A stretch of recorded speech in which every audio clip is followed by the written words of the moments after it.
प्रणाम भगवन। ओम श्री गुरुवे नमः। ओम अखंडमंडलाकारं व्याप्तं येन चराचरं तत्पदं दर्शितं येन तस्मै श्री गुरुवे नमः। ओम शांति शांति शांति। ओम ब्रह्म ज्ञान और उसकी साधना द्वारा स्वामी अखंडानंद सरस्वती जी महाराज द्वारा भगवान ओम स्वामी जी असंगता के विषय में बता रहे थे कि आसक्ति कहाँ है। तो स्वामी जी कहते हैं तो असंगता एक तो होती है कि हम दूसरे के साथ भले रहें परंतु आसक्ति ना हो, खाएं और आसक्ति ना हो, जीभ बनी रहे और आसक्ति ना हो, मन बना रहे और आसक्ति ना हो, बुद्धि बनी रहे और आसक्ति ना हो। जैसे जल में कमल रहता है परंतु जल से उसकी आसक्ति नहीं है, असंग है।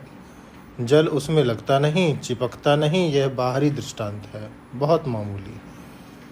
पानी को गर्म कर दो तो पानी गर्म लगता है, पर पानी ऐसा असंग है कि थोड़ी देर में गर्मी को छोड़ देगा, ठंडा हो जाएगा। लेकिन आत्मा की असंगता ऐसी नहीं है। अब एक प्रकार असंगता का और देखो। आकाश में रात का अंधेरा आता है तो आकाश अंधकार में मालूम पड़ता है कि आकाश में अंधेरा छा गया, पर आकाश क्या कोई अंधेरे से आसक्त है? नहीं। अच्छा, आकाश में सूर्य की रोशनी आई या शीतल चांदनी फैली और ठंडी ठंडी हवा चली तो क्या आकाश किसी से आसक्त होता है? नहीं। लेकिन जैसी आकाश की असंगता है वैसी भी आत्मा की असंगता नहीं है। फिर आत्मा की असंगता कैसी है? बोले जैसे आकाश में नीलिमा है और आकाश नीलिमा से अनासक्त है, वैसी है आत्मा की असंगता। नीलिमा भास रही है आकाश में ही, आकाश अनासक्त है क्योंकि आकाश में नीलिमा है ही नहीं। यह द्वैत अभाव मूलक अनासक्ति असंगता है। असल में नीलिमा है ही नहीं, भासती है तो अपने से अन्य रूप में जो चीज़ भासती है असल में वह है ही नहीं, इसीलिए आत्मा असक्त है। अच्छा, बोले तब काट के फेंक दो दुनिया को। अरे हे राम, अज्ञ देव का स्वभाव काट के फेंकने का नहीं है।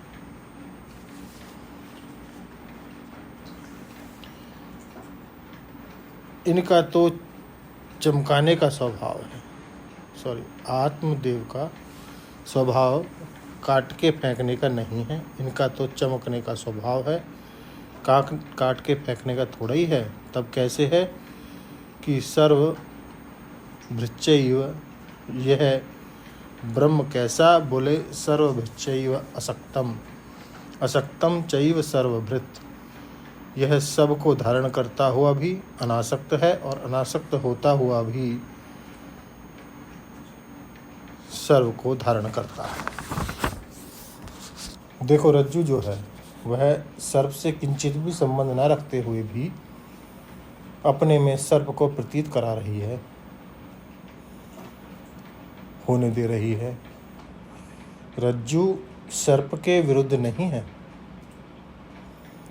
और सर्प के प्रतीत होते हुए रज्जु का उसमें किंचित भी संपर्क नहीं होता है। तो फिर रज्जु कैसी है? आसक्त है। सर्वभृच्चैव यथा रज्जु न संशयः।